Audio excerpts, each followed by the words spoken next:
And we are on the last broadcast. We're wrapping up 6 shows over 2 nights. This is a lot of editing I'm going to have to do.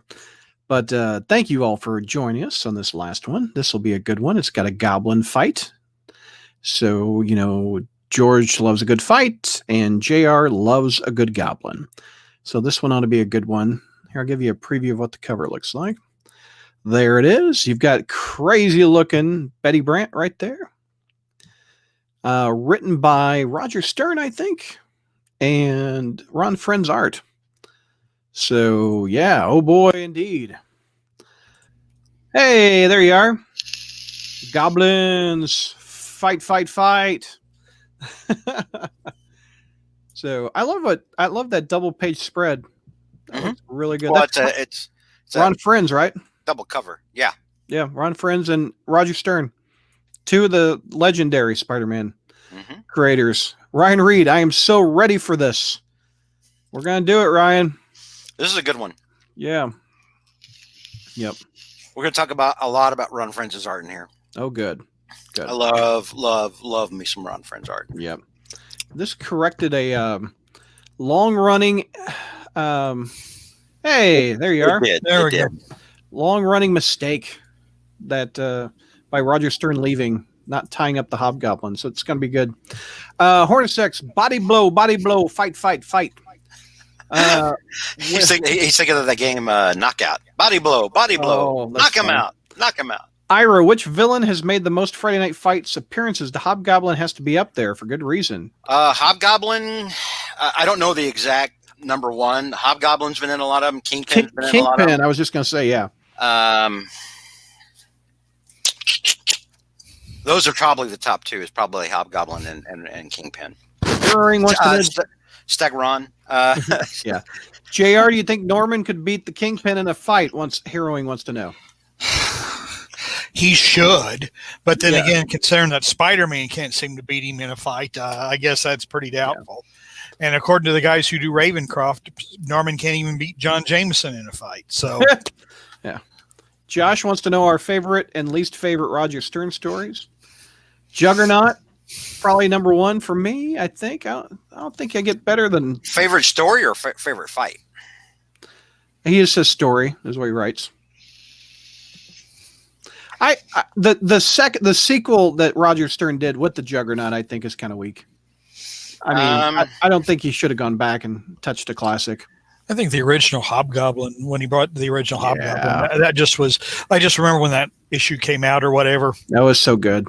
It was kind of like there were a handful of issues I just read over and over and over again when I first got them. Yeah. Peter Parker 75, the Hobgoblin Amazing 238, and then 252 in the black costume. I just thought that was the coolest thing. I will tell you, when I was in when those issues first came out, and I was in junior high and then high school.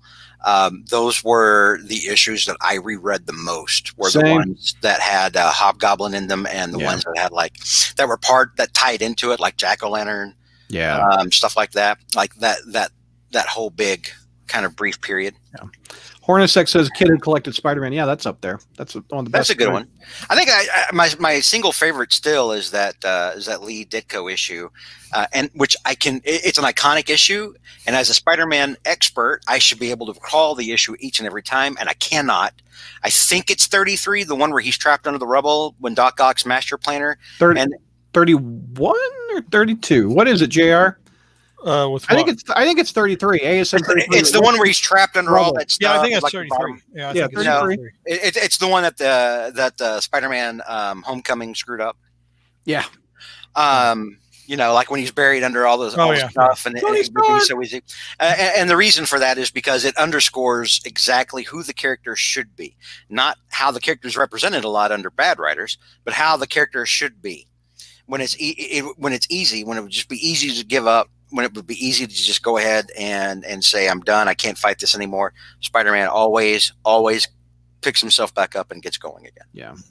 Yeah, I was going to say Joshua Nelson brought up he says Back in Black says otherwise when I commented about Spider-Man not being able to beat the Kingpin. That is the one exception. I mean, if you've watched the show long enough, you know that I'm always complaining about that. Back in Black, as I always said, is the one exception to how a Spider-Man Kingpin fight should really go. Yeah. So, yeah. I agree. Spencer needs to bring Hobgoblin back, and we've talked a lot about this before when we bring Kingpin up in fights. Kingpin himself is a formidable opponent against people like Daredevil, but with Spider-Man does outclass him in every sense of the word. The only thing that Kingpin has going for him, is his, as JR likes to call him, fat, which is not fat; it's all corded muscle. So even when you hit him, he's got kind of a natural body armor all around him.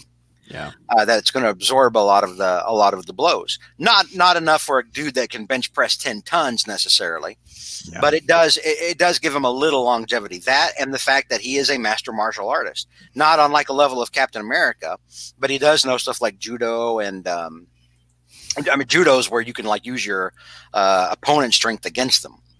It's why Batman can take down people or can go toe to toe with people like Killer Croc. Yeah, because you wind up using their own strength against them, and you manage to flip them but the big key in that is a lot of the Kingpin fights. He has done something to diminish Spider-Man somehow. Spider-Man's either been injured before he fights the Kingpin. He's had some kind of gas that's weakened him. There's not always, but usually something that is taking Spider-Man down a couple of pegs whenever he goes in to fight the Kingpin. Yeah. And he still wins. Didymus wants to know what makes Hobgoblin more than just Green Goblin without as much depth? The thing with the Hobgoblin, which was so interesting about him, was how well, again, you got to realize too, Hobgoblin came out when Norman had been dead, and when Norman was still kind of being written as a cliche supervillain. But what made Hobgoblin interesting at that time was he wasn't crazy, or he didn't appear crazy. He was just a very methodical, and that was kind of the difference between him and Norman. Is the Hobgoblin was always contrasting. He was always talking about Norman's genius, but how Norman was just obviously mad as a hatter, and obviously Norman let it get personal with him and Spider-Man. Whereas the Hobgoblin, as originally written, was pretty cool, a cool, collected customer, and that made him very interesting. Very and you really were curious as to who he was. They had different motivations too, and that was very important. I mean, it would have been easy just to bring him in and made him a Green Goblin clone, made him act the same, made him think the same. They didn't. They made a completely different villain. On almost every level. The only thing they had similar is the weapons and the powers. And even then Hobgoblin improved on a lot of the stuff Norman had. He built in that thing, that button on his armor where you can push it and it will it'll randomize the way his wrist blaster shoots out. And it makes it harder for Spider-Man to dodge it. He did a lot of innovation stuff. He's just a really, really great villain. Yeah, It's just a shame that it went into the crapper after Stern left. True. All right, we ready? Yeah. All right, let's get started. Coming in 3, 2. Hey, Crawl Spacers, welcome to our November Fight Club. Let me do it again. It's Friday Night Fights, not Fight Club. I do it like me saying Jack Russell and Manwolf. Coming down 3, 2. Hey, Crawl Spacers, welcome to our November Friday Night Fights with George. What's going on, George? Hey, it's November. It sure is chilly here. No doubt. No, it's not chilly. I'm in Texas. End of the month, you going to stuff the bird? Whoa, wait. Whoa. You know what? Okay, so I was about to say after that he'll flip you the bird, but so Thanksgiving. Let's talk about Thanksgiving for a moment. So Thanksgiving, one of my favorite holidays, as I'm pretty sure it is for most of America. I love Thanksgiving. You've got family coming back from, like a lot of times, like from out of state or from college, like you've got kids getting home, whatever. Before this year, we would have enjoyed football, or things like that.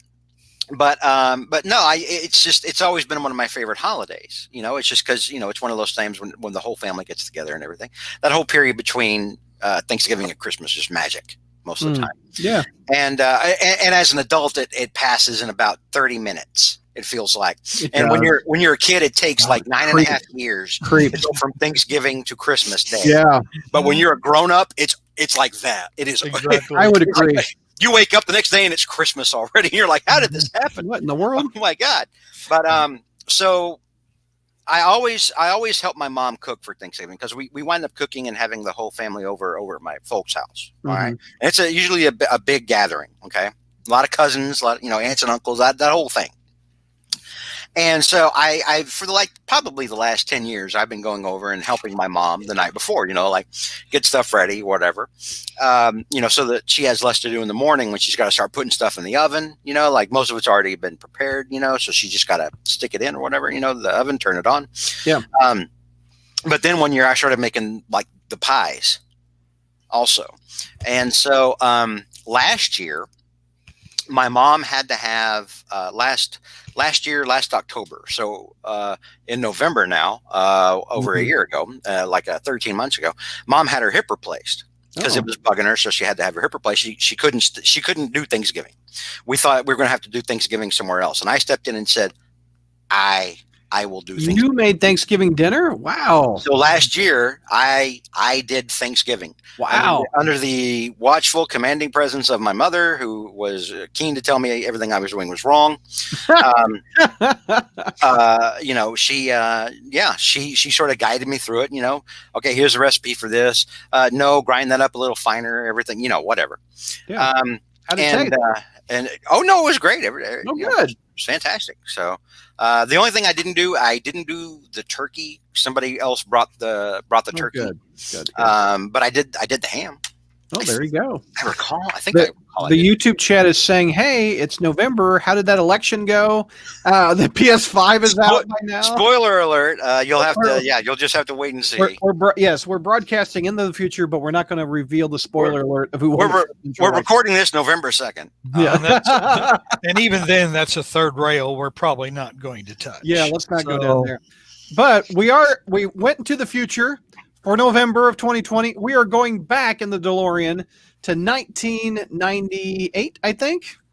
Yeah. Is this 98? Let me look. I think so. It was 97. March 1st, 1997. This is before what we just talked about with Spider History with the ASM ending. So this is slightly before that. Beautiful looking cover by Mr. Ron Friends. And we have... Roger Stern writing it. The Hobgoblin Lives issue 3. This is the last issue of the miniseries, I think. Mm-hmm. Yeah. So take me through this one, George. Okay. So tonight, I just got alerted that my cousin Kyle, who is a recent Spider-Man fan, who just bought the reprint of the Stern Omnibus, by the way. Oh, he just typed in chat up here. Did he? Hey, what's up, Kyle? How you doing, buddy? That's one of my cousins who actually shows up at Thanksgiving. What did he make last year? He doesn't make it. He just comes and eats. Oh well, we all have that relative. but remember, sometimes I've when I've been rightfully admonishing JR. Oh, there he is, right there. Kyle's on the screen. There he is. When I've been this is the one who says Venom Man, is it? No. That's my friend's kid. So remember sometimes when I'm rightfully admonishing JR for crapping over the Secret Wars the way he does. Yeah. I've pointed out that I've used the Secret Wars before to get people into comics. Kyle was one of them. Oh, look at that. So JR instantly hates you, Kyle. Well, wow, that's a little harsh. No, hate is harsh. Just he's misguided. He's misguided. He was improperly influenced. George is a bad influencer. He's worse than Lori Laughlin's kids as far as being a bad influencer. He's my cousin, and I will fight you. Nintendo wants to know what came out first, this issue or our favorite Spider-Man website. This came out before. The Crawl Space came out a year after in 1998. So there you go, Nintendo. Yep. I actually knew that one. Yeah. So we're going to cover, and it's great that Kyle showed up tonight because he just bought the Stern Run, or the Stern Omnibus. I think he's pre-ordered the reprint. And here we go with Roger again, a great Roger Friend story. Well, I say it's a great Roger Friend story. No, Roger Stern, not Roger Friends. Well, I keep calling him Roger. I just combined the two of them. Yeah, together. Roger Friends is a whole different dude. It's a great. Everybody talks about me being a senile old man. Who's been demonstrating the most forgetfulness during this show? Wow. I swear, these two shows. You've had more colonoscopies than I have fingers, and I have yet to have one. So let's not go there. Wow. But no, he's gonna take that pumpkin and shove it somewhere. Oh wow! So this is another great Roger Stern and Ron Friend story. There you go. JR, I don't think you and I have talked much about this one before. No, we haven't. What did you think about the Hobgoblin Lives? Oh, it was like I had kind of really fumed for years about how the original Hobgoblin story was handled, and even though this obviously didn't correct any of that, it fixed it ultimately. It kind of it eliminated a lot of. Eliminated the sour taste. I mean, because the Hobgoblin, you just thought, wow, this is a great villain that was just completely crapped on. And then they made him Jason Macendale, and Macendale was always a loser. So no, Hobgoblin Lives was great. I mean, it was great. Yeah, and I liked Macendale as a character, but I liked him more when he was Jack-o'-lantern and not when he was Jack-o'-lantern and not Hobgoblin. Yeah. Well, Hobgoblin was meant for so much more, and then to have him replaced by essentially a petty criminal. Yeah. And he never rose, even as a Hobgoblin, he never rose above the level of being a petty villain. It was a complete disservice to the character. He never had that same level of intelligence and planning the way that Kingsley did either. Mm-hmm. So yeah, it was just a subpar Hobgoblin, but because we talk about this like after Stern, after the Ned Leeds thing, it did kind of felt like it just sort of died off until they started doing stuff with Hobgoblin, like Demogoblin. I mean, like there were some unfortunate things that went down with Hobgoblin after the whole it was Ned Leeds thing. So yeah, this does rectify. This story does come in and rectify, correct a lot of problems. Like 10 years after that Ned Leeds was revealed. Yeah. Pretty close. Yeah.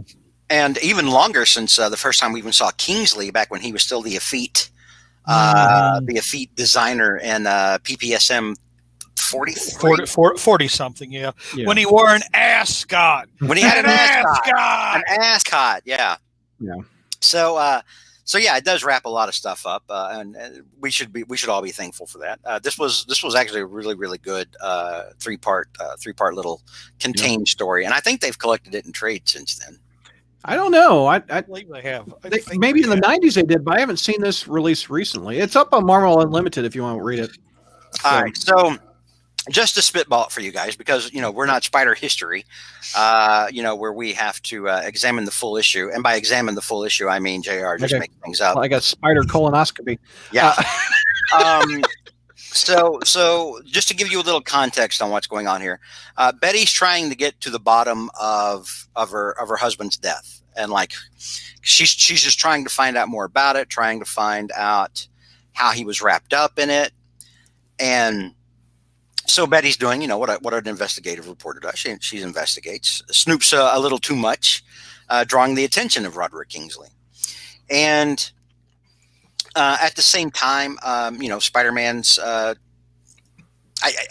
the end of this last issue and number 2, they had a fight, and Spider-Man wound up in the ocean, out in the harbor. And I don't remember what happened. I don't remember if he got hit with a pumpkin bomb or if he fell. I don't remember exactly how. But Hobgoblin put Spider-Man in the drink. And so this is where the issue starts off, is like Peter, probably 50 foot down, probably in the ocean, starting to think about the Hobgoblin, starting to think about who the Hobgoblin could be. Yeah. There's different little Hobgoblin hoods with different faces in there. And Roderick Kingsley is one of them. Along with J. Jonah Jameson and people that lot of Harrow, Jameson, Senator Martin, who looks like he needs to go poo. Look at that face right there. I can't zoom in on it, but who is this guy down here? Oh, Donald Mencken. Mencken, yeah. Very few people even remember. No. And so, yeah, Spidey, he gets out of the harbor while he's got the Hobgoblin on his mind. But eventually, Hobgoblin kidnaps Betty. And he's trying to find out what all Betty knows. And while he's going through what Betty knows, and he kind of fills in the gaps for Betty. What's interesting here is that he's monologuing like any good villain does, right? But what's interesting here is how much he actually divulges to Betty about his career as the Hobgoblin, because his intention the entire time, as we find out towards the end of the issue, his intention is not to kill Betty. When I first read this, I thought he's telling her all this. He's filling in all these gaps. He's going through his whole history because he's going to kill her. Yeah. But we find out later towards the issue that was not his original intent. He was just trying to find out what she knew. Yeah. So Spider-Man in the meantime is like, scouring the city, trying to find any sign of Betty that he can. He winds up like harassing an old lady who in the alley. But she's like, no, I found this in the dumpster. It's like a locket, I think, like Betty's locket, which I think had a spider tracer on it. And I think that's how you found it. I can't remember because I didn't read the other two issues before this. So he starts, kind of honing in on where he thinks the Hobgoblin is. And while we're only covering the fight, most of this issue is the Hobgoblin and Betty talking. Mm-hmm. But it's also, and you're like, well, that's kind of boring. No, this is fascinating, and it's so necessary. Yeah. Because we needed for Hobgoblin. If this was going to be the ending, at least, of the original Hobgoblin saga, and I consider this to be the ending of the original Hobgoblin saga. Yeah. We have to go through and think about, all the steps that got us to this point, including the framing of Ned Leeds, which Hobgoblin eventually gets to, who was, of course, Betty's husband, the framing of Ned and the framing of Flash Thompson. And so while Betty and the Hobgoblin are just having a casual chat, really, there's a couple points where Betty's pretty worked up because, after all, this is the guy that set up her husband. So while all this is happening, Roderick Kingsley busts in with a gun. Or at least that's what the reader thinks. The reader is led to believe it's Roderick Kingsley because his twin brother Daniel is bald. I don't remember if he was bald since the first time we saw him, though. JR, do you remember? I think he was, because obviously, without giving spoilers away, he's wearing a rug to make him look more like Robert. Yeah, or Roderick. So. Yeah, he's wearing one here. Yeah, but he pulls the gun on Hobgoblin, because he's like, there's been enough killing, it ends here. Like he's gonna kill his brother. So Hobgoblin turns around, does the energy blaster, knocks the gun out of his brother's hand, and so Betty's trying to make a run for it. And this is where we find out that Hobgoblin was not planning on killing Betty, but unfortunately, because of his brother rushing in with a gun to try to stop him, Betty now has enough to connect the Kingsleys to Hobgoblin, and because of that, now she has to die. Yeah. So in essence, the brother, trying to do the right thing, actually winds up almost winds up getting Betty killed while trying to help her. Fortunately, that's not what happens, because it's still a Spider-Man comic. Yep. Even though it's Hobgoblin Lives. So Spider-Man busts through the door. This is where the fight starts. Here it comes. This is where the good stuff starts. This incredible Ron Frenz art again. Ron Frenz, one of the greatest Spider-Man artists. Yep. Spider-Man kicking down the door, hitting Hobgoblin in the face. Hobgoblin starts blasting, trying to hit Spider-Man while Spider-Man's getting Betty to safety. Hobgoblin flies out the window. You got Spider-Man real quick, like webbing Roderick up against the wall. Mm-hmm. And then going out the window to try to get after Hobgoblin, climbing up a smokestack while to try to, because Hobgoblin's elevating up on the Goblin Glider. And I've always loved the way that that Frenz does the Goblin Glider smoke. Oh, I thought you were going to say how he does the movement, the multiple images. So he's so fast, you see multiple. Yeah, and we point that out a lot with Frenz art. Not just Frenz, there's other artists that do it also. Yeah, I love the. Yeah. But Frenz did it a lot, and Frenz always did a really good job with it. Yeah. But no, I've always loved the way and this will kind of transition into like the next couple pages too, that Friends has always done like that Hobgoblin kind of smoke trail, you know, out of the back of the glider. So Spider-Man like kind of web crawls real quick and flips up the side of the smokestack, launches himself through the air, and manages to grab Hobgoblin's pouch weapon bag. Yeah. And taking him by surprise, because Kingsley was not ready for it. Nope. And starts dragging the two of them down on the glider. And it's this moment while I was rereading this made me think of that great scene from Batman: Mask of the Phantasm, where Joker's got the jetpack and Batman, you know, jumps out after him and it starts to pull them both down. And Joker's like, "You'll kill us both," and then Batman's like, "Yeah, whatever it takes," you know. Yeah. And so while Spider-Man's fighting Hobgoblin, you've got Betty now with Roderick Kingsley webbed up to the wall. And she's like, "Well, I've got you captive." She just puts her tape recorder in front of him. She's like, "All right, talk," you know. And so while Roderick Kingsley starts to go through his confession, Spider-Man continues to fight the Hobgoblin. Hobgoblin manages to get the glider corrected and starts going up the side of a skyscraper. Spider-Man is like hanging on by a web. It snaps. He manages to get another off so that he's still connected to the glider. He starts choking from like the glider smoke. This is a great fight. There's so much going on here. And the thing is that it's not even all that many pages. No, it's good. But yeah, there's so many elements in here, and so Spider-Man is like starting to choke from all the exhaust because he's being, you know, hauled up. Another great moment where a goblin is hauling Spider-Man behind him. Yeah, you know, and so he's going to the top, and he finally gets to the top. He kind of crests over the top of this skyscraper, thinks he's lost Spider-Man, and that first panel there before Spider-Man punches him, that focus on that right there, that exact panel. This is why I have always enjoyed Friends and the way he draws the Hobgoblin is specifically because of this. The way he does the hood and the way he's always done the pose. Yeah. When he's on the glider, everything about that is why I've always loved Ron Friends drawing the Hobgoblin. Yep. And so Kingsley thinks he's going to get away. He thinks he's lost Spider-Man, thinks he's going to get away. And sure enough, Spider-Man leaps out of the cover of the smoke and just cold cocks Kingsley. Or we shouldn't call him Kingsley at this moment. We should just call him Hobgoblin. Yeah. Just punches him real hard. It's a great hit. It's almost one of these Sal Buscema hits. Yeah. You know, the only thing missing is like whenever Sal Buscema draws people getting hit, there's teeth flying out, which I love. Yeah. So Roderick continues to talk to Betty, while Spider-Man and Hobgoblin start fighting on the glider itself. Going. Yeah. And I love that. Look at that. How awesome is that? JR, how awesome is that? That's awesome. It is awesome. That's cool. Yeah. But particularly because you see them above the city. Mm-hmm. You know, I mean, so you can just kind of imagine what it would look like being filmed. Yeah. You know, so. And folks, let that be a lesson to you. JR loves this right here, and JR hates everything. Even more than me. All right, so yeah, this is just a factor of age. We hate everything once we get to a certain age. It's a terrific moment, and Spider-Man headbutts him while calling him a butthead,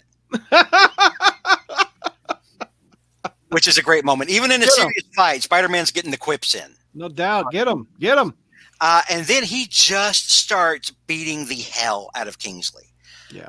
And while I love the Hobgoblin, Kingsley's had this coming for what, a decade? JR? 15 years actually. Yeah, 15 years. Yeah. So Spider-Man just starts doing all the stuff he's wanted to do to him for years and years. Although in real time, in Marvel time, it's probably like a couple of years. Yeah. Something like that, 3 years maybe. Yeah. So while Spider-Man is beating the hell out of Hobgoblin and subduing him, Betty notices that Roderick Kingsley's wearing a wig.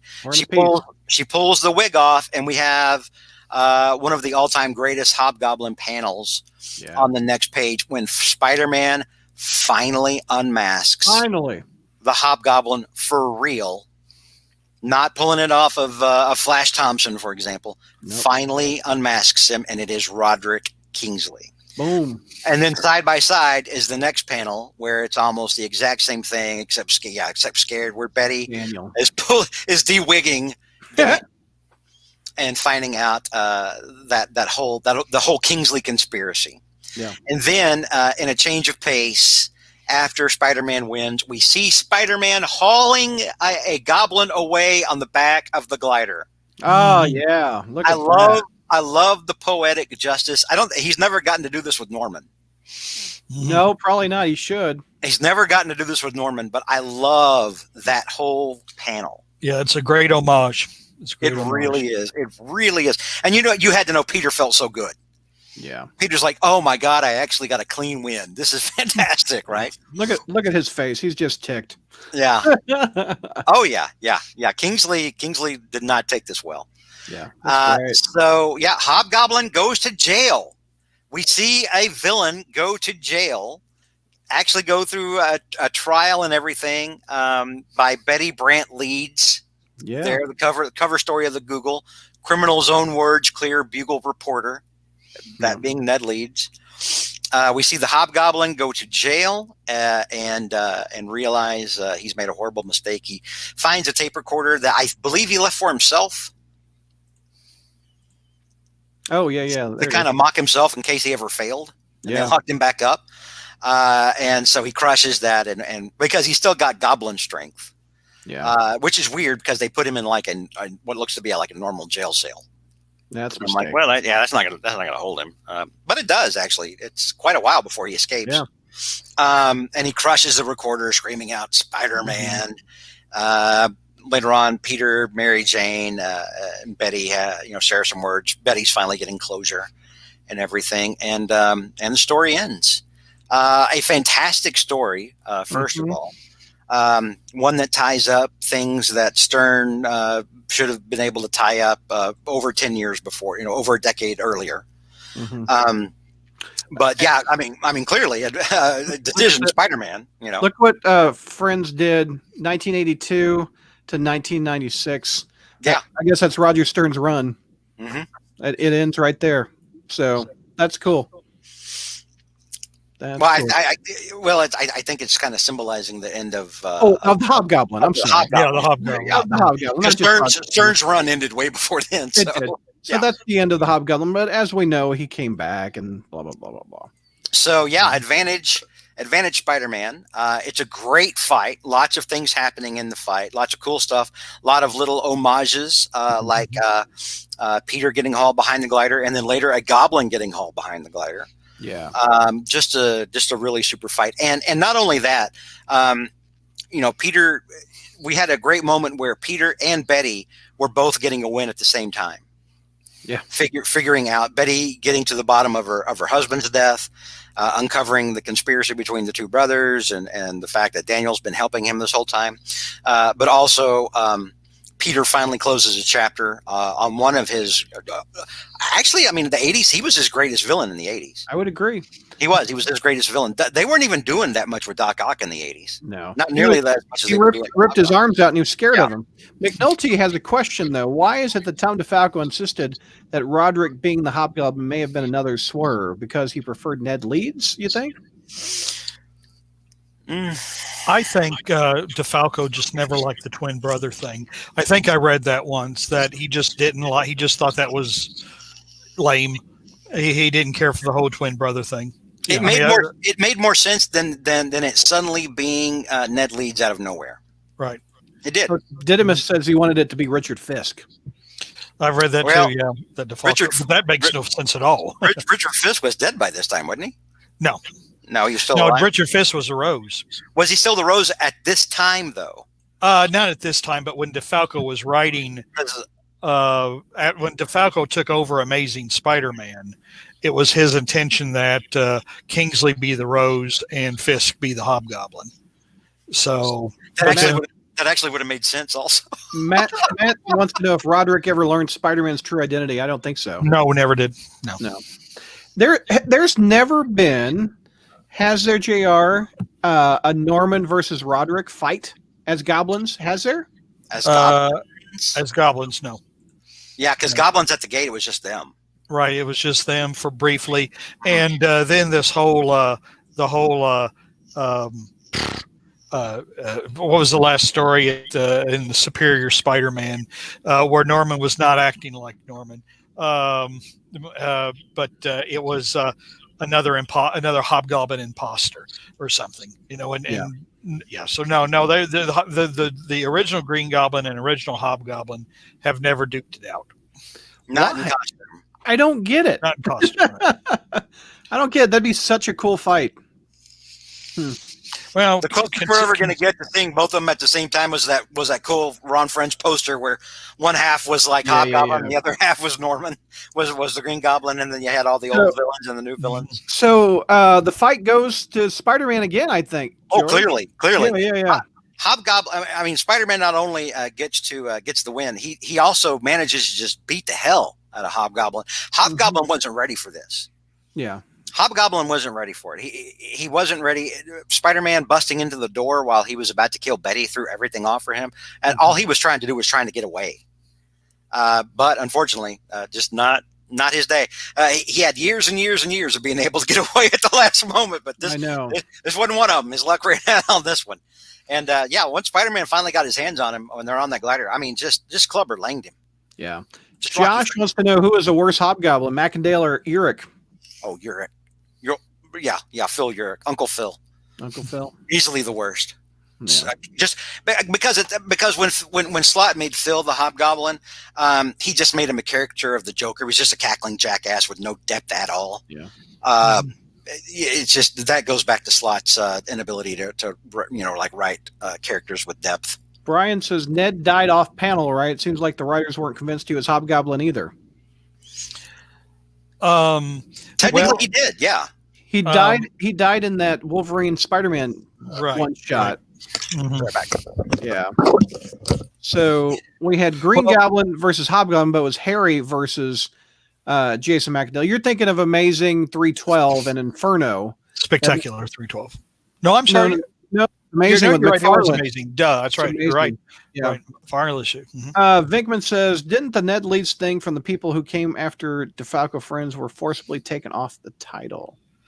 There's a lot of convoluted history. I've read about it. I don't remember it. But because I know that Peter David considered it when he wrote the 289, that was supposed to be another fake out. It really wasn't supposed to be Ned, but nobody, because Jim Owsley / Christopher Priest wanted the Hobgoblin to be the Foreigner. Oh. And Peter David put his foot down on that, says, I created the Foreigner and he's not the Hobgoblin. Yeah. There's a story there. I just don't remember it all, Vinkman. Matt wants to know, are we sure Green Goblin versus Hobgoblin was in an issue of Spec 259?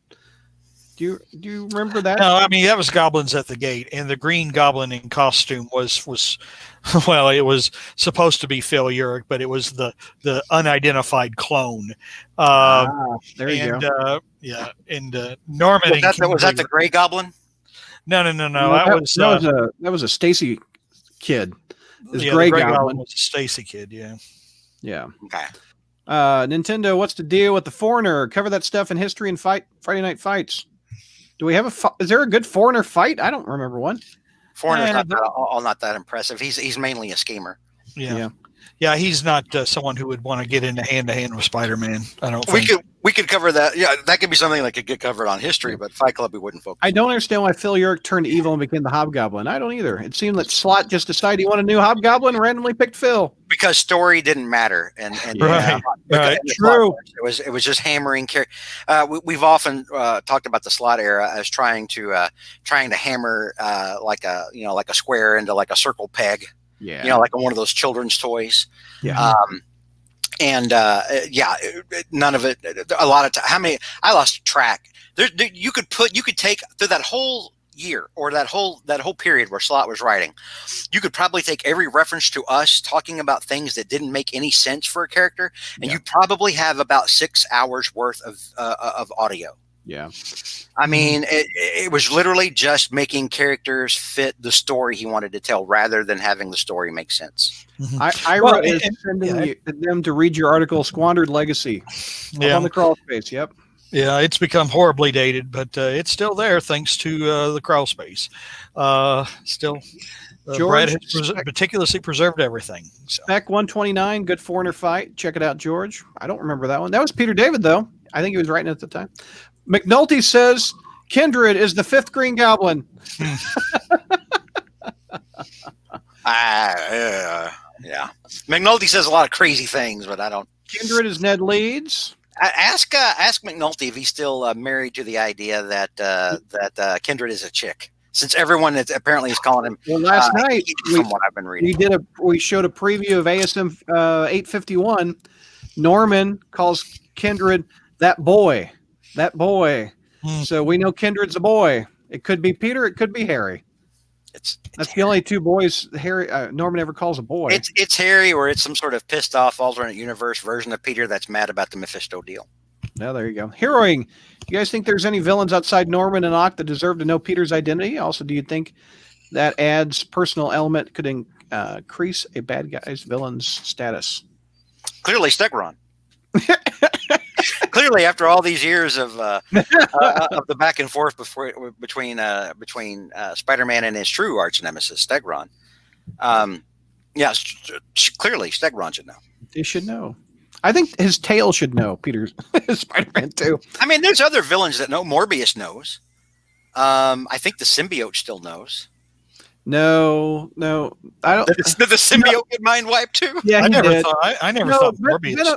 No, Eddie Brock knows Spider-Man's Peter now. Yeah, Eddie Brock knows. Yeah. Yeah, and so symbiote knows. Yeah. Yeah, but Carnage doesn't know. Cassidy doesn't know. Yeah. I never thought Morbius knew. Like Cat knows, but she's not a villain, or kind of.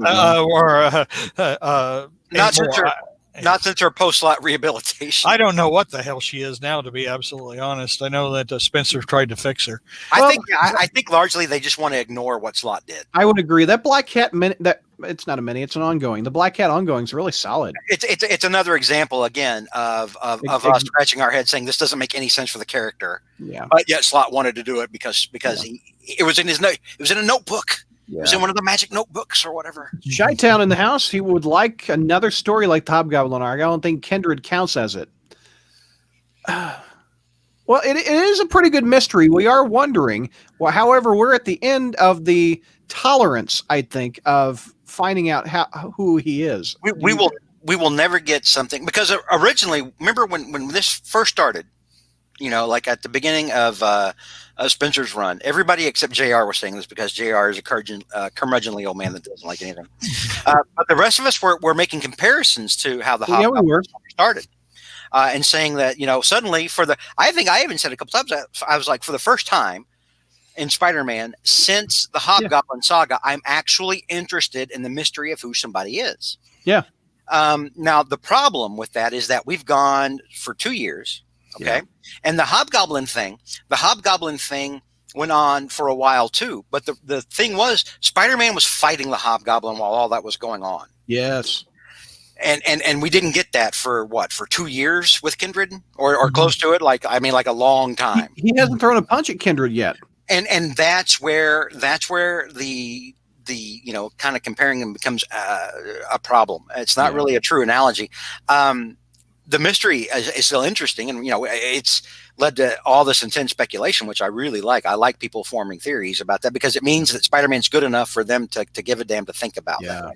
Yeah. But will we ever get another thing that was as good as the Hobgoblin? No, because anytime any story that we want to tell like that is going to be interrupted by any number of GD event-driven comics. In defense. Things. The Hobgoblin arc was interrupted by Secret Wars 2. Okay, so one thing? Yeah. Yeah, I guess so. I guess so. Compared to how many times Kindred's been interrupted by crap? That's true. Josh wants to know, George, who do you hate more, clone symbiotes or the Ultimate Universe? I think it's Ultimate for you, honestly. Out of all of them, it would be the Ultimate Universe. Yeah. JR can remember the good old days of my intense passion of 1,000 suns, intense dislike of the Ultimate Universe. And a lot of people forget the reason. And what's been funny, because I was covering comics news back then. JR remembers this.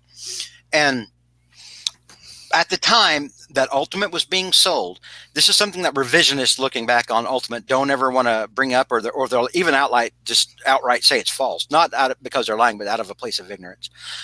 Bill Jamis specifically sold it as something that they wanted to replace ultimately, take the Marvel like New Coke. Because, and the reason he did it was because he hated continuity so much, and he called continuity a noose. JR, you remember that? And that was the goal of Ultimate Marvel, was to ultimately supplant what they'd done, because you had all these writers now who just could not be bothered with learning a character's history. They just could not do it. It's just too big of a task. Yes, I love that character. Put me on it. I don't know anything about that character. I can't go back and read 2 decades worth of that character's comics, because reading 2 decades of that character's comics might take me a month. And so yeah, James is like, well, we got to get rid of all this continuity. We can't have it. We got to bring on all these fresh writers who don't want to be bogged down, who don't want to be hung by the noose of continuity. And what happened to the Ultimate Universe? It was crushed under the weight of its own damn continuity. That's true. How much barf would come out if you read Ultimatum from start to finish, George? Wouldn't just be barf. It'd be coming out of everywhere. Yeah, the Ultimate Universe. I mean, just I don't know. Another case of Marvel being so disingenuous and talking out both sides of its mouth. There was talk about making it more, bringing comics back to the kids instead of us old fogies. But then the stories were sexually explicit or overly violent or something of that nature. And that was a lie. It was never for the kids. And then just like Ultimatum or whatever, just to, where the directive was just to kill a whole bunch of heroes, just to kill everybody, and it's like, it was garbage. I mean, honestly, what was the, I've just never really I know what Jamis wanted, but after he left, or was fired or whatever. I mean, what was the purpose of Ultimate then after that? Yeah. It was just there for the movies to strip mine an idea or two here and there. And maybe get some design cues from art wise. Other than that, it was. I mean, look at how look at the thing that started the whole. What I look at is for the end of Ultimate was that Loeb thing. Was it Ultimatum? Yeah, it ended it. Yeah. What's his name? The producer wrote that one. What's his name? He wrote Spider-Man Blue. Jeff Loeb. Jeff Loeb, yeah. By the way, thank you, Josh. We have a super chat. Thank you for the donation. He wants to know our favorite and least favorite Spider-Man story of all time. I know that I already said my favorite was ASM 33, where he was buried under all the stuff and didn't give up. My least favorite clearly is One More Day. I consider One More Day and Brand New Verse and all the crap that came after with Slott. I consider that one big era. Yeah. So I tie all of that in, everything from Quesada's horrible mandate all the way through when Slott left. I consider that to be one ongoing nightmare. The DeFalco Friends right after the Black Suit era, like 252. Well, he's saying story, not era. Oh, sorry. Well, I'm just saying the Black Suit, when he got the Black Suit from Secret Wars. Okay. Like coming off of Secret Wars up to like ASM 259, and even going into the Fire Lord fight. Just love all that stuff. That was just so cool. Least favorite, Shed is up there. Shed is really up there. I would agree. There's more bad stuff since One More Day up to Spencer that whole run just I can't name a good story out of it. I was about to say, here I go, Brad, from 2008 to when did Spencer come on? 2018? 2 years ago, so 2018. Summer 2018. Yeah. Name me one Spider-Man story from that era. From I think we got this question. We did last night. Yeah. Did we? Yeah, and you weren't there, George. So. I can't name one. Name me one story that you looked at this and go, oh my God, this made my heart sing. Well, I was excited for Spider-Verse, but it was not. Well, it was cool to see all those Spider people together. I was about to say that makes sense. You'll literally buy anything. But I don't think the story was that good, especially that wimpy Uncle Ben. That was, and then what they did to the Spider Friends. They killed Spider-Man and Firestar and Iceman. I like that the Marvel wiki, that the Marvel wiki, not the official Marvel wiki that's on their website, which doesn't. It's nothing compared to the actual Marvel wiki that's done by fans. Yeah. That they do not recognize those Spider Friends as being the original Spider Friends. Good. Thank you. They or at least I don't know if that's been corrected, but at the time that happened, they had them coming from an alternate version of that world. Yeah. Thank goodness. And the only good thing about that was Moreland killing off the fruit pie Spidey. They killed the dog too, didn't Ms. Lion die in that? I mean, that's just morbid slap. No, it was. No, I think Ms. Lion was barking. I think it was like if they did, it was the alternate Ms. Lion. Yeah, according to the Marvel wiki from like whenever that happened. God, Brad, why do you hate Shed? Or we'll get JR's favorite and least favorite before I answer. Yeah, I answered this yesterday. I mean, obviously, I'm thinking like my Goblin stories. You know, Peter Parker 75 when Norman and Peter threw down after Norman's return. I said that sometimes it depends on the mood I'm in. I'm very partial to the Owl Octopus War because that took place when Peter and I were around the same age. I was in college. I'm kind of partial to some of those stories. But so it depends on the mood I'm in. But, you know, I think in my articles that I wrote, Owl Octopus War was like my favorite story. That's great. Gary wants to know why I hate Shed so much. The artwork, I liked Bachalo when he was drawing X-Men. I thought that was okay. I don't think it works for Spider-Man. The Lizard raped someone in that story and ate his own son. Yep. Then they tried to deny it happened. They tried to deny the same as they tried to deny that Chameleon had sex with Michelle Gonzalez. Right. That was clearly implied by the art. Right, right. They were definitely implying and then tried to backtrack it. Yep. You know, which was just again terribly disingenuous. I don't know which of the two fellows here said it, but once the Lizard does that, there's no coming back for the Lizard. I think it was probably both me and JR. I agree with both of these guys perfectly. The Lizard doesn't come back from that. No. Killing his own kid and raping someone in a Spider-Man comic. That's the bad guy literally winning, and I just hated it. Well, and even like stupid ass stuff when like the Lizard's mania was taking over people in New York, for example. Oh, that was so dumb. You know, and like it's like, but see, that was part of that whole those early Brand New Day story. The sex and the sexual innuendo was so strong. So like, you know, not only do you have Lizard rape, but like people being affected, you know, like there's a woman reporter and her cameraman, and then she says, "Take me, I'm yours." And the next picture is a bra flying in the air. Oh, you know, and it's like, I mean, no, come on, you know, that's juvenile. That's juvenile. Hornacek, you just mentioned the bra. Yeah, JR just mentioned it. Yeah. They're talking about the Octopus Owl War really needs a reprint. I would agree. A lot of that spec stuff was great by Matt Lowe. Why that hasn't been reprinted? It's such a great story. Yeah. Well, I mean, and just, you know, I just remember when it was coming out, just really can't wait till the next issue. You know, I mean, because the way that Peter's relationship or Spidey's relationship with the Black Cat was progressing, it's like you felt him falling in love with her.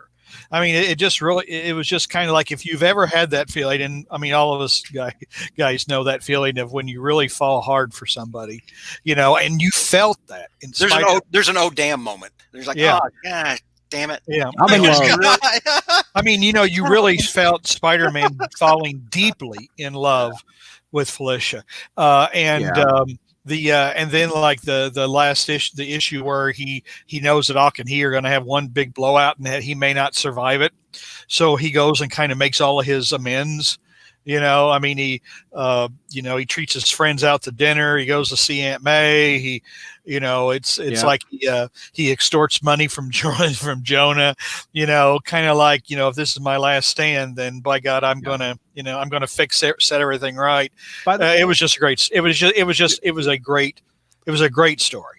Gary wants you to do a Spider History and Owl Aquar. I think we have. We covered it on Friday Night Fights. I know. I don't think we've done it. Partially because it lasts over so many months, and this was before. I mean, really, it's just within the last year or a few months I've decided to focus more on stories than just the month. So it's possible, depending upon the month that it started, that we may touch up on it. But something like that would almost have to take 2 Spider histories to do, because it lasts about a year. You know what you could do? Do like a special, do like a Spider history special. And then just cover that one story in its entirety. Well, that's kind of like what we did with Craven's Last Hunt. We did we did 2 months, and it was just totally that story. Yeah, just do a special, just cover that story. Yeah, and I don't think those issues are up on Marvel Unlimited, so that would be limited with visuals. But that's just a strange story. I mean, strange story, but that's just strange. Why that's not been other than the essentials, the black and white essentials. Oh, Hornacek says Spidey drives a train at Doc Ock, who tears it in 2. It's epic. I remember that one. It's a great fight, you know. And then when Spidey beats him, you know, Spidey just basically stands up and he basically, you know, he says, obviously it's PG language, you know, but you know, F you and the horse you rode in on. I've kicked your ass all these years, and you crawl out from whatever hole you want to crawl into, I'll kick it again. And it's one of those it's one of those times you can point out, you know, how people always say, well, nothing really changes in comics. That changed Dr. Octopus, and it made him scared. He was a cat. He turned him into a coward. It did. Didymus wants to know your thoughts on Sins Past. I replied to him back in chat and said, I didn't care for it. I didn't care for it. Yeah. All right. Should we take a couple more questions before we wrap it up? Yeah. We still got 4 minutes left. Yeah, these guys are coming in hard and heavy. Instead of making sure all the toys are put back in the box for the next generation of readers, these writers insist on making these characters mature to match their adult taste, says Vinkman. That's true. Boy, I tell you what, with Shed and with that Van Lente story with Michelle Gonzalez, that really hammered through to me how much I hate the whole wanting to use rape as like part of a storyline. I hate that. I really hate it. You know, I cannot stand it. One of the first rapes I remember in Spider Comics is that Black Cat Kevin Smith mini. Yeah.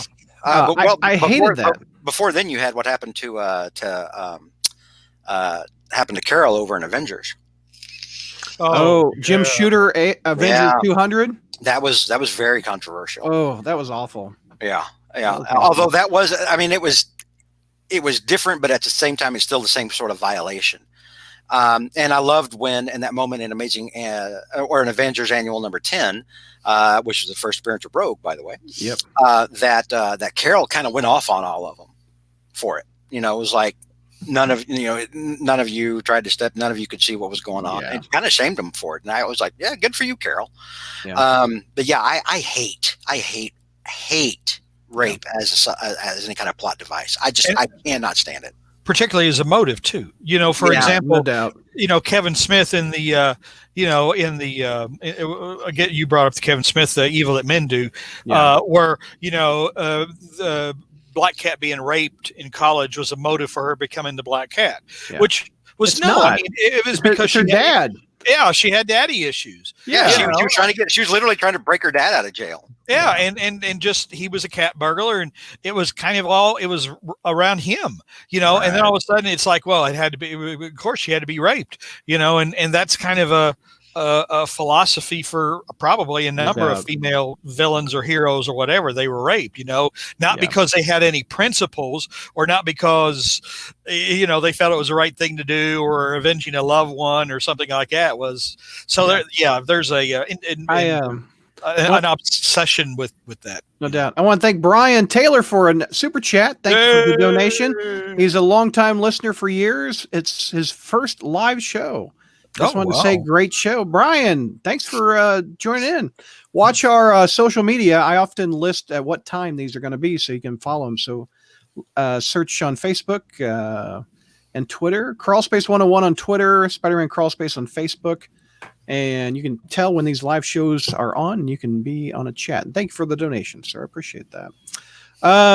Let's see. Does George dislike Deliverance? That's a good movie. Is he talking about something Spider-Man related, or is he talking? That's a Ned Beatty rape. I think we're on the. Oh, because of what happened. Yeah. That's a good movie, but it's a good movie, but I mean, like it's an uncomfortable. It's a very horribly uncomfortable scene. Yeah. But honestly, I don't like it. I don't like it in movies either. No, it's no. I don't. But it's tiring as though a motivation for a woman's action is that's the only thing. Yeah. That it reduces a woman to an object. Well, she's only important to the story if she's been sexually violated, or that's the only reason she's motivated to do anything is because she's sexually violated. Yeah. Hornacek brings up the editorial thing after that shed thing that it didn't happen. If you think it did, that says more about you. Yeah. That was bad PR back in the day. Yeah. Wacker knew they'd effed up. Yeah. But they can't say it. They can't come out and say, you know what, you're right. Our bad. We won't do that going forward. We've learned our lesson. We shouldn't have done that. No, just he actually blamed the readers for that. Do you remember? Mm-hmm. Yes, I remember that. He was like, if that's what you took from that, that says. I think what he said was like, if that's what you got from that, then that's on you or whatever. Yeah. And I'm like, no, dude, no. Clearly, this is what you were implying. Yeah. By the way, your relative Kyle is following us on Twitter, loving the show. Kyle, thank you for sticking around. Thanks, buddy. You get to see George more than just at Thanksgiving now. There's part of me that wants to tell Kyle it's past his bedtime, but I can't because he's a grown ass man now. Let's see. No, I mean, just going back to the sex thing. I mean, you have the full panel. I know, but no, I mean, that was this is my shocked face. JR goes back to the next part. Yeah. The last panel of one issue is Peter walking in on Aunt May and John Jameson Sr. I mean, it was just an obsession with the writers at that time. That was true. Just kind of that, like, oh boy, and how old and dated is that trope, of a person walking in on their parent, just awful stuff. Yeah. Can you imagine the Steve Ditko Aunt May being in that scene? The Aunt May that Steve Ditko drew, and Peter walks in on that. Not a lot of lube. I mean, and you what's funny, Douglas? You wanted to go there. And what's funny is that J. Michael Straczynski did the same thing, but he made it a lot funnier. He made it funny because Mary Jane mentioned it about Peter, Aunt May and Jarvis, didn't have to say anything, but just Mary Jane going, Aunt May and Jarvis, and then Peter, shut up, no doubt. Oh, you guys are hysterical. I was about to tell you, the more years go on, the more you tend to, for all of his faults and other issues, Straczynski's writing. We routinely point out, even though there's stuff about the Straczynski run that I flat out hate. Mm-hmm. It really is. There's a lot of it. Mm-hmm. But when it comes to writing the marriage, no one has gotten it as close to how it should be, I think, than Straczynski did. Mm-hmm. And I think you're specifically one of the main references of that is at the airport with Dr. Doom. That's you've mentioned that several times, and I would agree with you. That's not only that, but Straczynski looked at Mary Jane and was one of the few writers who looked at Mary Jane and said, "No, she's not a sex symbol." Good. But speaking of which, I mean, I had forgotten I was going to mention this, but one of the fun things about Hobgoblin Lives, the miniseries, is that Mary Jane fulfills a function. She asks the questions the reader would ask. Yeah. And Peter tells her, Peter educates the reader by educating her. So she provides, it's she's not just the sex toy thing or whatever, it's like she's a viable character. And Stern uses her to educate the reader. So, I mean, that was a function that she served, And Brian, our new poster, gross. How do you know that? Don't answer that, Brian. Yeah, I was about to say, how do you have this kind of actually knowledge? Though? It's true. I think it is actually true. It is true. Yeah. I don't doubt it. But, yeah. But it's not something we needed to know. Josh Nelson, thank you for the donation. Super chat. What are your thoughts on the entirety of the Harry Osborn saga? Are we talking like since he was introduced to today, or what? That are we talking 60 years of the Harry Osborn saga? Is that what we're talking about? Or what our thoughts are on Harry Osborn? I mean, Harry should have stayed dead. Harry should have never come back. You agree with that, JR? Yeah, I think that's true. Harry was particularly once Norman came back. When Norman came back, then Harry's arc made. It was one of those things that when Harry first died, it was like, oh great, here we are killing another legacy established character. We're killing off Peter's supporting cast and everything. Where do we go from here? But then when Norman came back, I think it really did make Harry's story. It kind of completed his arc and made his story tragic, more tragic, because then that story then formed more of Peter and Norman's conflict. Yeah. But then, of course, bringing him back and then not using him. Oh, yeah. Do you still remember that horrible story that Mackie did in that one annual? Mary Jane was just got back from being abducted, and Peter was wanting to get with her. Yep. And no, I'm talking about the one with Harry, where Harry came back, but Harry was actually like some sort of cybernetic hologram. Hollow Harry. Hollow Harry. Oh. Well, that was the one. Wasn't he on a monitor and he was like, "I'm behind the parents"? Is that what you're referencing? No, it was actually he was a hologram who interacted like a warehouse or something. Yeah, he was a hologram. I don't remember that one very well. Yeah, it was an annual, and it was a hologram where he actually interacted with Normie and Spider-Man. He was these scientists had taken all these bits of information about Harry, put it in a computer, and it created an AI of Harry. Someone watched the holodeck episode of Next Generation. Sounds like that was wonky. And it was weird. It was like Harry was suddenly acting like Jimmy Olsen from Superman. Oh, that's weird. Yeah. Kyle says he's assuming we won't discuss comic book sex at Thanksgiving. You never know. We're safe. Oh, we're safe. Thanksgiving's where the family talks about politics, right? I just checked with Jesus, and he said we're safe. Actually, we don't talk about politics in our family, which is probably pretty good. I think it's probably how we maintain the peace a lot of the time. Oh, you don't have any weird. You don't have any weird uncles that come and start talking about kinds of strange things. No, they're usually grumbling about football. Josh is talking about the J.M.D. Mateus saga from the 90s. Is that what the Harry Osborn saga is what he's talking about? I never really thought of it as a saga. Oh, I guess he's talking about, that the Sal Buscema that led the stories that DeMatteis and Sal did up to Spec 200. Like Vermin and all that stuff? Yeah, like from Spec 200 going back.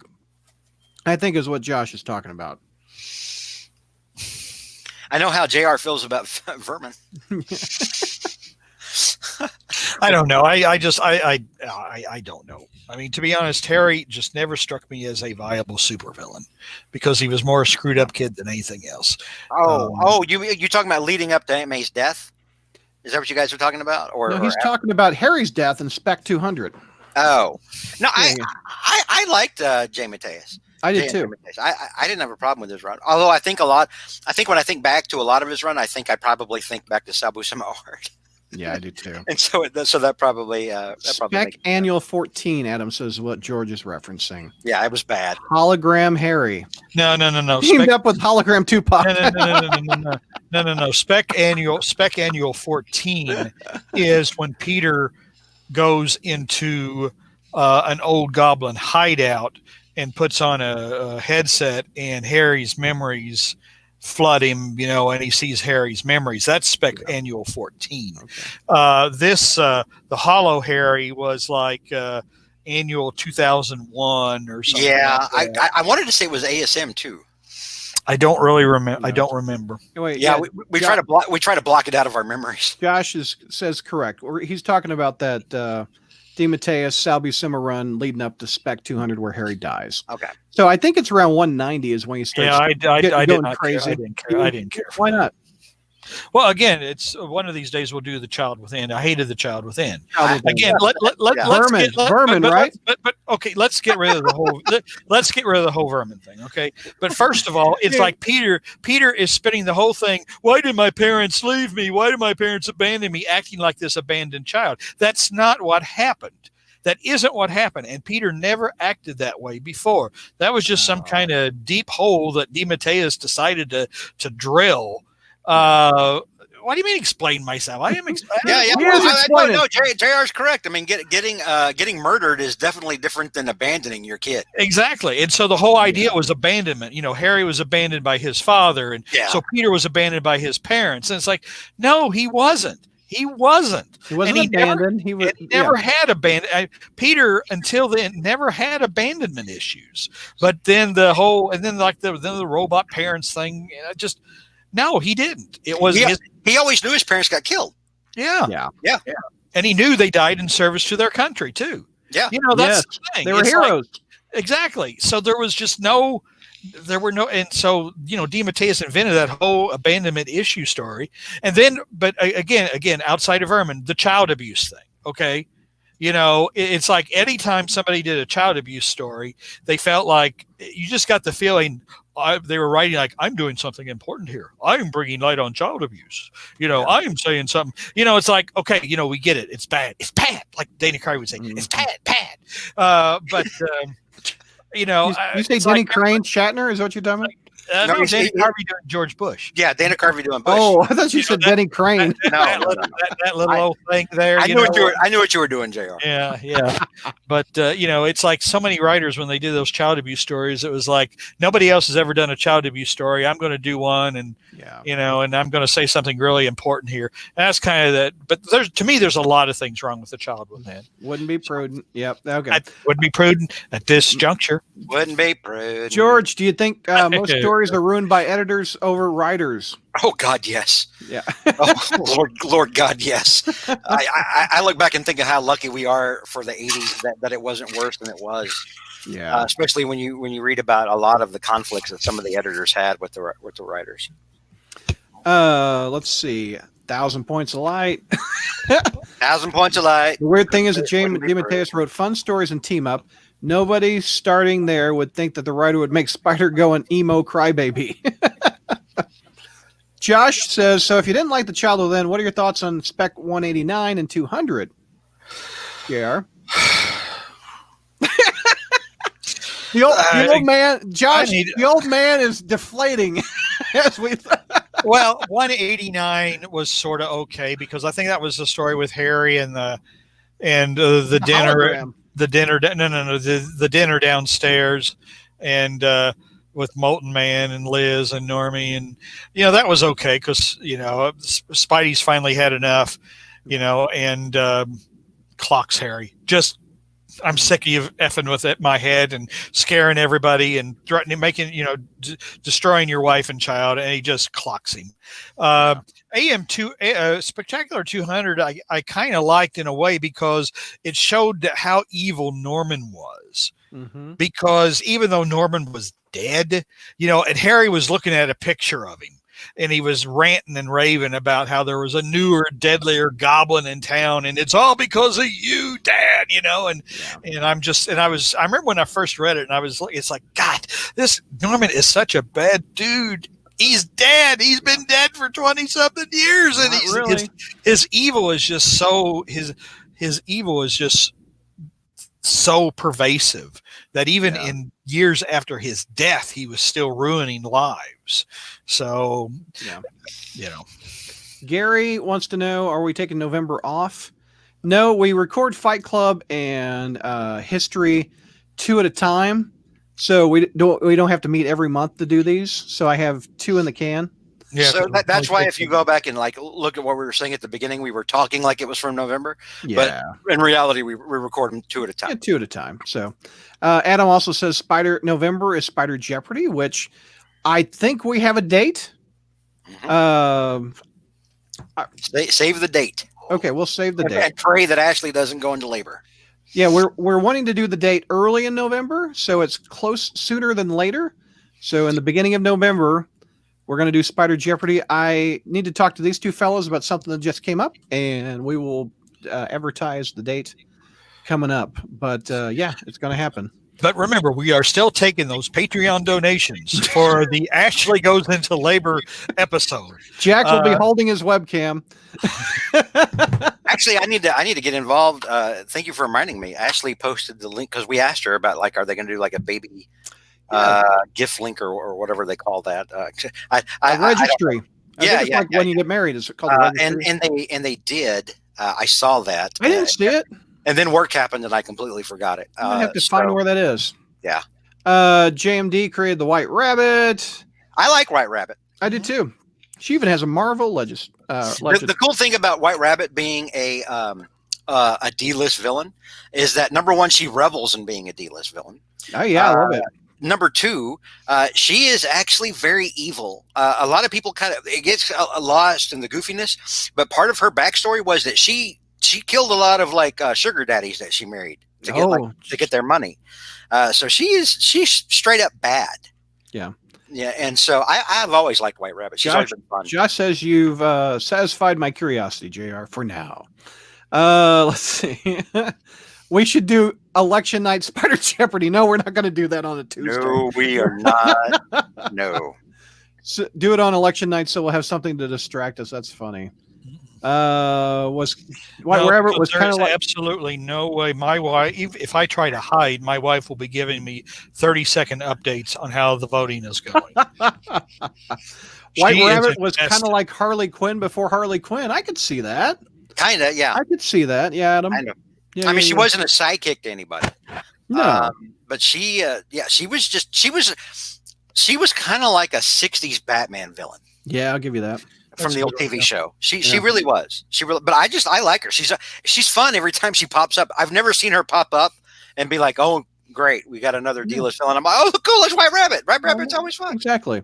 Yeah. And there was a recent, when we did Spider Satellites recently, I think it was one of the random tie-ins.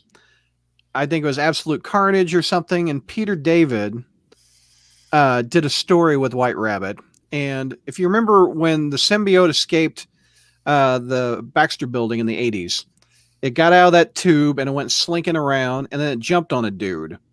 And it was just a random dude. And Peter David took a story of that dude and told a story, and White Rabbit was involved with it. So it was a Peter David White Rabbit story. So to be honest, I'm just glad White Rabbit hadn't been wiped out in any of the numerous kill a dozen villains at one time kind of things. Yeah.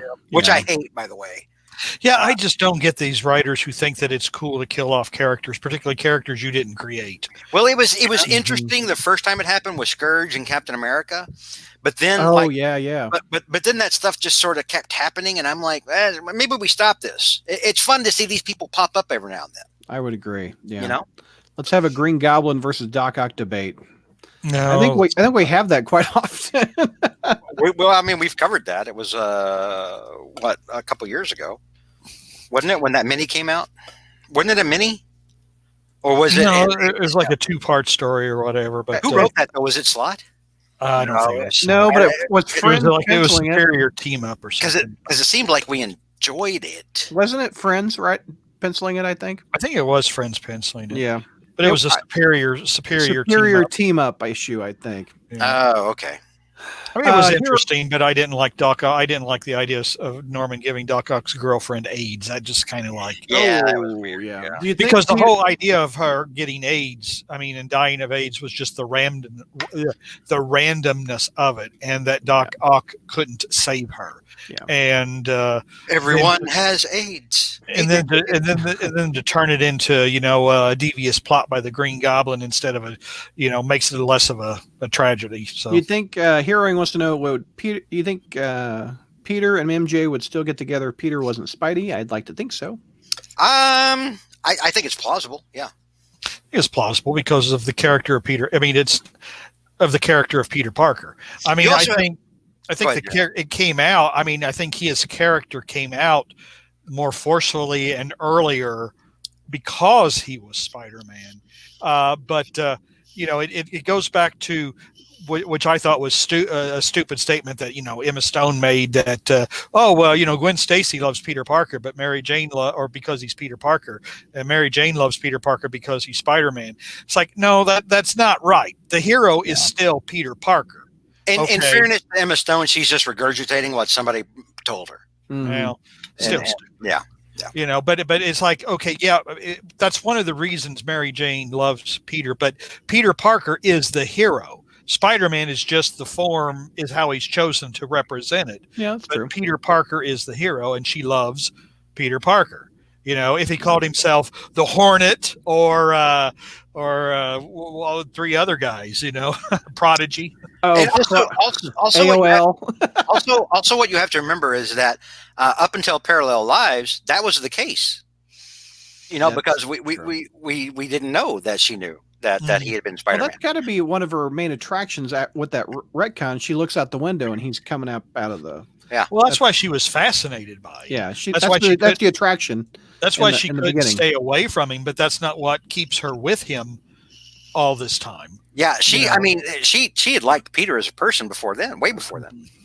But she knew what kind of man he was in the fact that he would do that. At first, it was kind of frightening to her, which it would be to anything. Here's some guy, here's this little nerdy guy, walking around with glasses or whatever. And, and then all of a sudden, at nighttime, he puts on a costume and he beats the crap out of supervillains, and I think that was an interesting, but no, I think she knows it's the type of man Peter Parker is. He just happens to choose Spider-Man as a means of expressing that. Who do we hate more, Venom, Carnage, or Jackal? I got to go Jackal. Venom has at least been interesting in his history, like when he first started before he became brains. Carnage was interesting when he first showed up. He was an obvious character. They were trying to oh, look, he's like the Joker. Yeah. But at least both Venom and Carnage have at least been interesting at some point. I cannot say that for the Jackal. The Jackal has always been worthy of our scorn and derision. He's always been silly and stupid. Yeah. I mean, the thing is, I thought he was interesting the first time he was used. But ever since, he kind of, in a way, he was kind of a one-note character. He exists for a specific purpose. But the thing is, the Jackal that they brought back is not the Jackal that was the Joker. Yeah, it's not the original Jackal. It's not. Yeah. It's not Miles Warren. It's not the Miles Warren character. Yeah. But my problem with Carnage has always been if you make a villain so disgusting, and I know that this has been debated, like why the Batman doesn't kill the Joker type thing, but they just overdo it with him being the cackling serial killer, and going out and butchering and killing. It's like after a while the hero just looks irresponsible. I mean, I'm sorry about whatever motives or morality the hero has. If you make a villain so disgusting, you make the hero look ineffective and irresponsible by either not killing him or not letting somebody else kill him.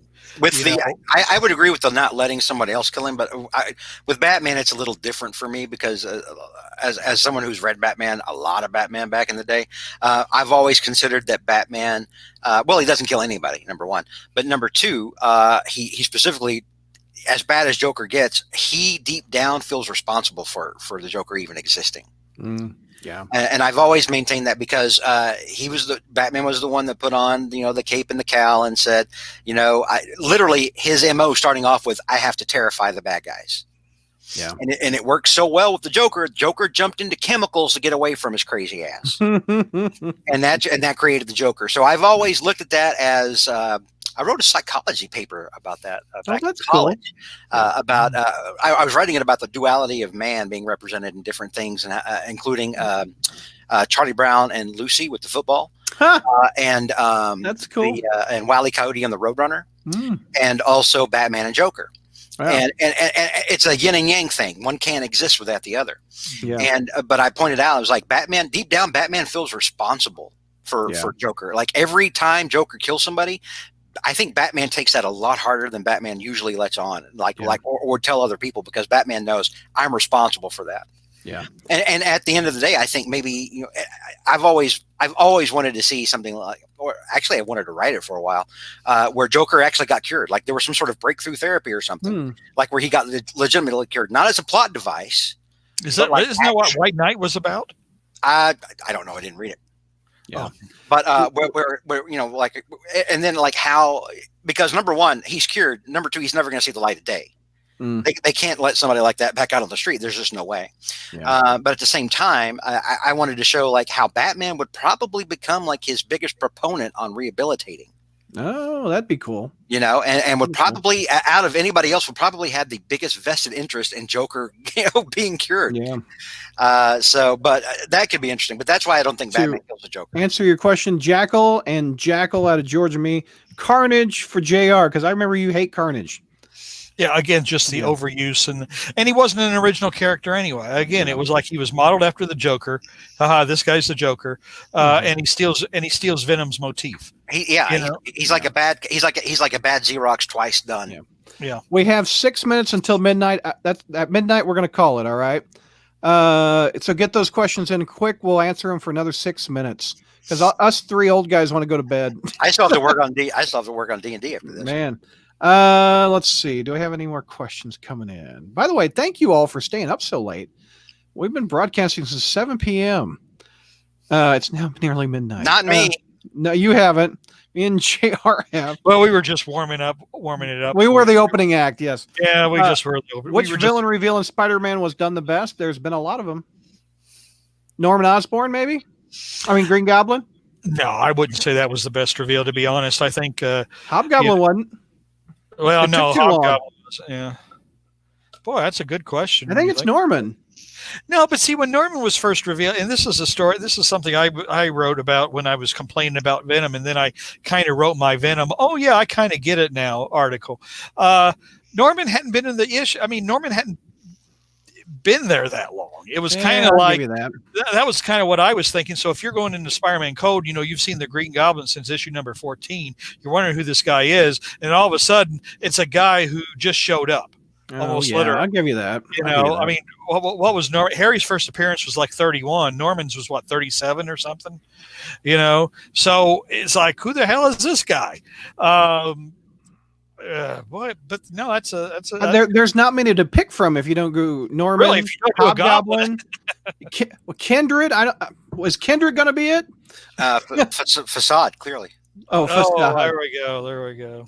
Josh says you should read Scott Snyder's Batman. I don't know if you'd like it, George. Honestly, I've heard enough about it. No, yeah, that's a pass for me, dog. MJ versus Gwen. Who's better, Mary Jane? Oh, Mary Jane. I think you'll hear Mary Jane all around. I was about to say that's like asking a Ginger and Mary Ann question. The answer is always Mary Ann. Which Spider-Man is the least evil and most evil? Norman and Felicia, I think. A case can be made for Dr. Octopus being the least evil and most evil. Yeah, there you go. Yeah, that's true. What's your answer, JR? Well, I mean, I think Carnage is more evil than Norman. I don't think Norman would get his jollies going around butchering children and families. Or Norman, I don't know. Norman sometimes does get his jollies by killing people, but I just don't know that he. Again, no. I think Carnage is worse. I think Carnage is worse. Brian wants to know who's the most underutilized Spider-Man villain. Stegron? Stegron, clearly. Yeah. I think it's because a lot of writers just don't. They're terrified of getting that wrong. I mean, it's such a high-profile villain that they look at that and they're like, I don't want to be the guy that screwed up Stegron. I don't want to be that guy. I always thought the Spot had potential. I think the Spot is often used as a punching bag, but I think Spot is visually cool and could be a better utilized villain. But how would you fix the MCU Spider-Man? I don't know, man. That thing's pretty much messed up. You can't fix that. You can't fix that. First of all, ignoring not having any other superheroes in it, for one. But that's not going to happen either. Not mentioning Tony Stark in another movie would be a stepping stone. Yeah, they've already messed that thing up. From everything I'm reading about this new one, it looks like I'm hearing that Toby may come back. Toby and Andrew Garfield. Because now it feels like they're just aping what DC's doing. Oh, bringing Michael Keaton back for Batman. Yeah, I could see that. And honestly, it's not surprising. It's Amy Pascal. She doesn't have an original bone in her body. Yeah. But that's what it feels like to me. It feels like, well, DC's doing it. Let's do it too. And just because, they're so creatively bankrupt at Sony. And it's just an ugly thing. And honestly, having Toby come back in the same movie where we've got Jamie Foxx coming back as Electro is not going to get me into a theater. Yeah. Or I take it back. It's not going to get me to watch it on Disney Plus when they release it on Disney Plus because they can't. Well, they won't. It's Sony or not Disney Plus. Yeah, does Sony even have something like that? No, they don't. Who would even care if Sony did something like that? It'd be on Netflix. That's where Spider-Verse is. Yeah, I'm about to say, well, they better pray the movie theater or all this COVID nonsense is done and the movie theaters pick back up. Regal just closed. Like, I know. Oh my God, like a huge amount of theaters. Matt Bird, what's your guy's favorite side job of Peter besides being Spider-Man? Photographer. He hasn't Teacher. High school science teacher. Yep. That's the best job he could have ever had. Yeah. Which Brad disagrees with because Brad makes him look old. Mm-hmm. You are old. You and your pumpkin. Your pumpkin is rotting in front. What's going to decay first, your pumpkin or you? There's teachers in their early 20s for crying out loud, Brad. It is true. Yeah, I know. My daughter's second grade teacher was 23 years old. Isn't that crazy? We used to have a lot of them when I was in middle school, and we thought about them a lot. Well, I mean, I remember. Yeah, see, I remember. Like for example, when I was in the 8th, years later, when I was an adult, and I would come across some information or whatever, and I would find out how old a teacher was when I was actually in school, and it's like, God, that was what he was only this amount. No. I thought he was old. There was back when I was in middle school. JR needs to set him on fire and throw him. Back when I was in middle school. There was. Oh God, he's looking. Never mind. I get. No, I'm sorry, but go ahead. All right. I'm sorry. All right. So back in middle school, when I was in 8th grade, we had an English teacher named Miss Norman, and she had to be maybe 22, 23 at the oldest. And she was insanely pretty. I mean, she was very beautiful. And by very beautiful, I meant that, when you're a 13-year-old boy, you know how you, yeah. So every day I didn't have Miss Norman. I had Miss Washington. Miss Washington was cool.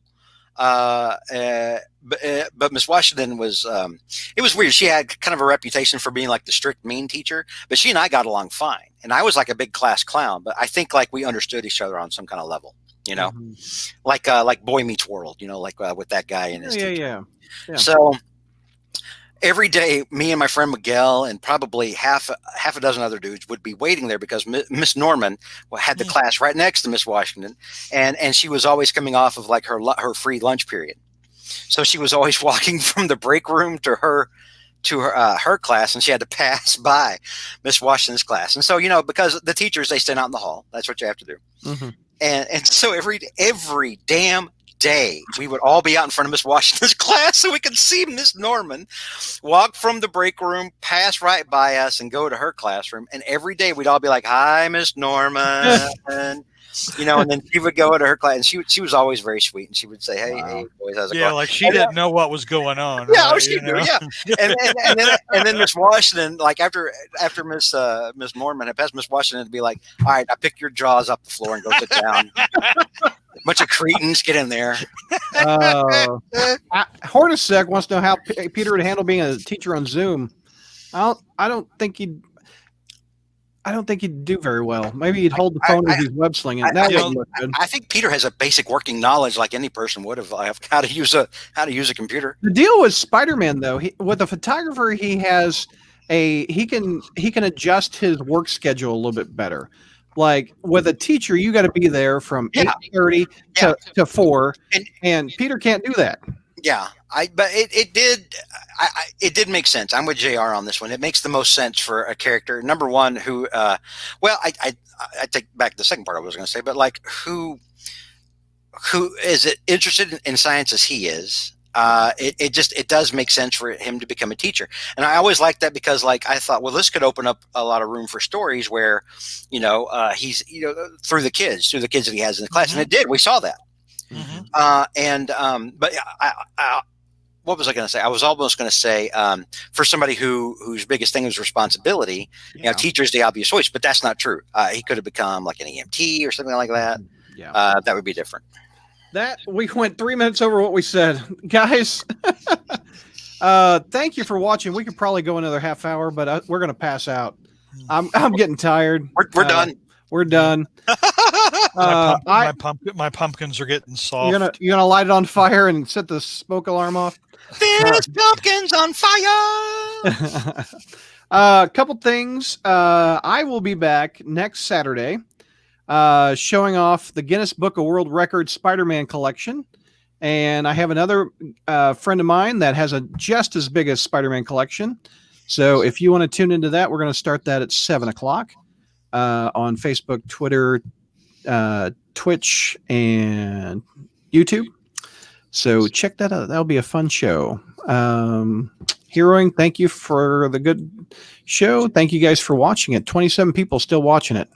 And so, Joshua Nelson, thanks for the super chats. No doubt. Thank you for all the super chats, everybody. I appreciate them. Ryan also, and anything else I'm forgetting. No doubt. All right, guys. You have a good weekend and good night, viewers.